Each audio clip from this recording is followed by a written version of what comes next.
Waitress solved the billionaire's problem in seconds. What experts couldn't fix in months. What if the answer to your biggest problem was sitting right in front of you, served with a smile and a cup of coffee? Rebecca Martinez had been waiting tables at Murphy's Diner for 12 years, watching the sunrise through grease-stained windows while pouring endless refills for truckers and night shift workers. Her hands moved with practiced grace, balancing plates and remembering orders without writing them down.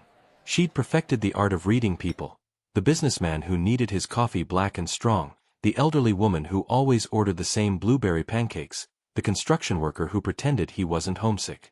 But on this particular Tuesday morning, someone walked through those familiar doors who didn't fit the usual pattern. James Harrison, though Rebecca didn't know his name yet, sat hunched in the corner booth, his expensive suit wrinkled, his hands shaking slightly as he stared at his untouched coffee. Something about the way he held himself reminded Rebecca of her own father during the hardest times. "Where are you watching from tonight?" Rebecca approached the corner booth with her usual warm smile, coffee pot in hand. Up close, she could see the exhaustion etched into James's face, dark circles under his eyes, the kind that spoke of sleepless nights and heavy burdens. His phone lay face down on the table, silent but somehow demanding attention. "Rough morning?" she asked gently, topping off his cup even though he hadn't touched it. James looked up, startled. For months, he'd been surrounded by advisors, consultants, and board members, all speaking in corporate jargon about quarterly projections and market analysis. This simple question from a stranger felt refreshingly honest. "You could say that," he managed, attempting a tired smile. Rebecca had raised 3 children as a single mother while working double shifts. She'd learned to recognize when someone was drowning, even if they were wearing a $1,000 suit. "Want to talk about it?"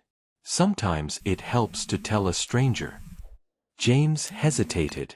He was James Harrison, CEO of Harrison Industries, a manufacturing empire worth billions.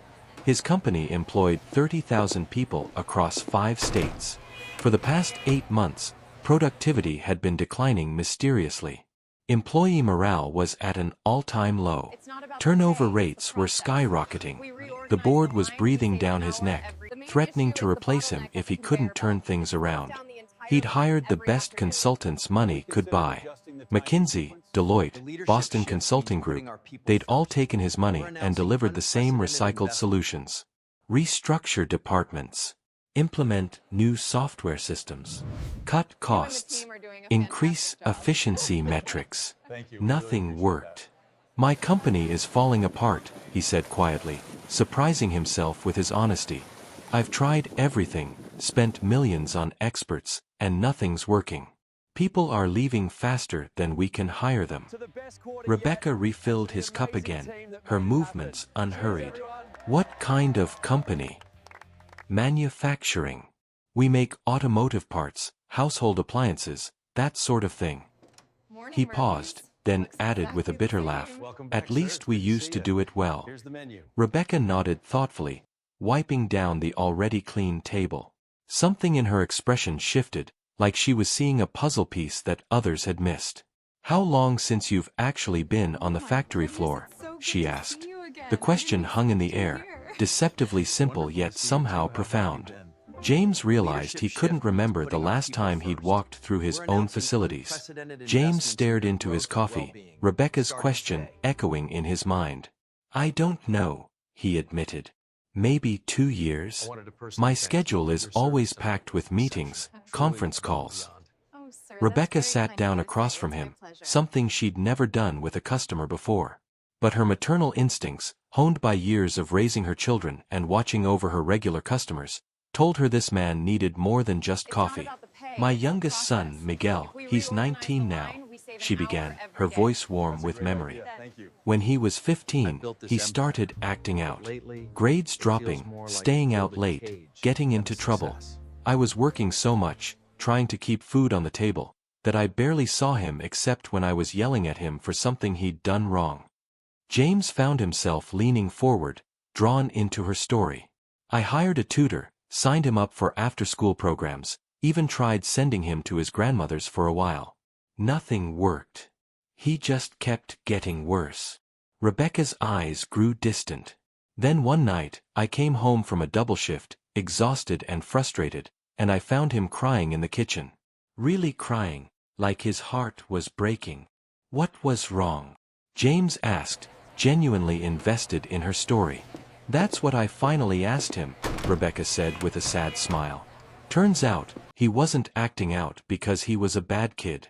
He was acting out because he missed me. He felt like I didn't care about him anymore, like work was more important than he was.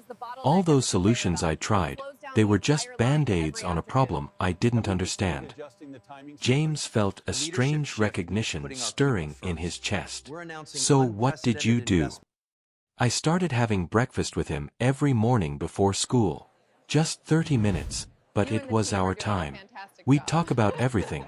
School, his friends, his dreams, sometimes just silly stuff. Within 2 months, he was a different kid. On a roll, helping around the house, even got a part-time job he loved. Rebecca reached across the table and gently touched James's hand. Sometimes the problem isn't the system. Sometimes it's that people just want to be seen. If this moment touched your heart, please give the video a thumbs up. James felt something crack open inside his chest, a realization forming that he wasn't quite ready to face. His phone buzzed with another urgent meeting request, but for the first time in months, he let it ring. Rebecca's words hit James like a physical blow. He thought about his employees, thousands of people he'd reduced to numbers on spreadsheets, productivity metrics, and efficiency ratings. When was the last time he'd actually spoken to someone on the production line? When had he stopped seeing them as people and started seeing them only as resources? His phone buzzed again. Another emergency meeting about the Q3 losses. Another room full of suits talking about human capital optimization and lean manufacturing principles. James felt sick. I built this company with my father, he said, his voice barely above a whisper. We started with 12 employees in a garage. Dad knew everyone's names, their kids' names, their birthdays. When my father died 5 years ago, I inherited everything, but I also inherited the pressure to grow, to expand, to maximize shareholder value. Rebecca listened without judgment, the way she'd listened to countless stories over the years, heartbreaks and triumphs shared over coffee and pie. The board kept pushing for modernization, efficiency, and automation. I hired all these consultants who told me that emotional management was outdated, that data-driven decisions were the only way forward. I stopped walking the floor because it was inefficient. I stopped the company picnics because they were unnecessary expenses. I even eliminated the suggestion boxes because we had digital feedback systems now. James's hands were trembling again. I turned my father's company into a machine, and now the machine is breaking down because I forgot it runs on people, not just processes. Rebecca squeezed his hand gently. People don't leave jobs, honey. They leave their bosses. They leave companies where they feel invisible. But how do I fix it? James asked, and Rebecca could hear the desperation in his voice. How do I go back to 30,000 employees and tell them I'm sorry I forgot they were human beings? You don't apologize with words, Rebecca said simply. You apologize with actions. You show up. James looked up at her, confusion and hope warring in his expression. You get out of your office, and you go to them. You listen. Really listen. Ask them what's wrong and actually wait for the answer. Rebecca's voice was gentle but firm. Have you ever faced something like this? Let us know in the comments. James's phone buzzed a third time. The board meeting was in an hour. He could go back to his sterile conference room and listen to more expert opinions about workforce optimization, or he could do something that terrified him more than any hostile takeover. He could go home and start listening to his people. James stood up abruptly, leaving a $50 bill on the table for a $12 breakfast. Rebecca, he said, reading her name tag for the first time, you might have just saved my company. Honey, I didn't do anything except tell you the truth, she replied with a knowing smile. Within an hour, James was walking through the doors of his main manufacturing plant for the first time in 2 years. The floor supervisor, Patricia Wong, nearly dropped her clipboard when she saw him.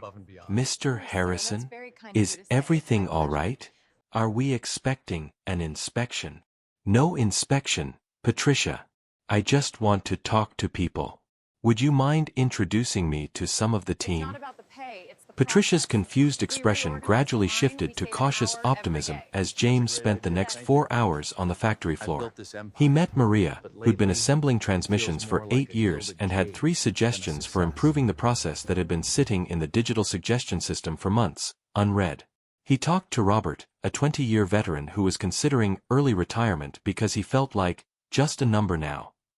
He listened to Janet explain how the new efficiency software made her feel like she was being watched constantly, creating anxiety that affected her work quality. With each conversation, James felt the weight of his mistakes growing heavier, but also felt something else: hope. These weren't the disengaged, unproductive workers his reports had described. These were skilled, dedicated people who had been waiting to be heard. "Mr. Harrison," Maria said as he was preparing to leave, "can I ask you something? Why are you here today?" "Really?" James thought of Rebecca's gentle wisdom, the coffee-stained table where he'd learned the most valuable business lesson of his career. "Because a wise woman reminded me that companies aren't just about profits. They're about people. And I forgot that for a while." The transformation wasn't instant, but it was real. Over the following weeks, James instituted Walkabout Wednesdays, where he spent time on different floors, listening to concerns and implementing suggestions. He brought back the suggestion boxes, physical ones where people could write honest feedback. He reinstated the annual company picnic. If you've been enjoying this story, subscribe to our channel for more heartwarming tales. Most importantly, he promoted Patricia Wong to Director of Employee Relations and gave her authority to implement changes based on worker feedback. The productivity numbers didn't improve overnight, but something more valuable began to return: trust. And it all started with a waitress who cared enough to listen. 6 months later, James Harrison walked back into Murphy's Diner. The morning rush was in full swing, and Rebecca moved between tables with the same graceful efficiency he remembered. When she spotted him, her face lit up with genuine warmth. "Well, look who's back. How's that company of yours doing?" James slid into the same corner booth where his transformation had begun. "Productivity is up 18%, but more importantly, our employee satisfaction scores are the highest they've been in 5 years. We haven't had a single resignation in 6 weeks. Rebecca poured his coffee without being asked, black, just the way he'd learned to drink it during those long factory floor conversations. "And how are you doing?" "Better," James said, and meant it. "I know my employees' names now. I know about Robert's granddaughter's soccer games and Maria's night school classes. I know that Janet's been covering extra shifts to help her daughter through college. Sounds like you remember why your father started that company in the first place." He always said business was personal, James reflected. I thought that was old-fashioned thinking. Turns out, it was the most modern thing he ever taught me. Rebecca sat down across from him again, just like that first morning. "You know what the real secret is? It's not complicated. People just want to matter. They want to know that their work has meaning, that someone sees their effort, that they're more than just a job description." James nodded, pulling out a small framed photo from his jacket pocket. It was from the recent company picnic. Hundreds of employees and their families, laughing and playing games, sharing food and stories. In the center of the photo, James stood with his arm around Patricia Wong, both of them smiling genuinely for the first time in years. "I keep this on my desk now," he said. "Whenever I get caught up in quarterly reports and board meetings, I look at it and remember what really matters." "Your father would be proud," Rebecca said softly. As James prepared to leave, he placed a business card on the table beside his payment. "Rebecca, I meant what I said 6 months ago. You saved my company. If you ever want a change of scenery, Harrison Industries could use someone with your insight in our HR department." Rebecca picked up the card, smiling. "Honey, I appreciate the offer, but I've got my own mission right here. You never know who's going to walk through that door needing exactly what they don't know they're looking for." James laughed, understanding completely. Sometimes the most profound solutions come from the most unexpected places, served with a smile and a warm cup of coffee. If you enjoyed this story, please remember to like, leave a comment with your thoughts, and subscribe for more heartwarming tales. Thank you for joining us on this journey about remembering what truly matters in life.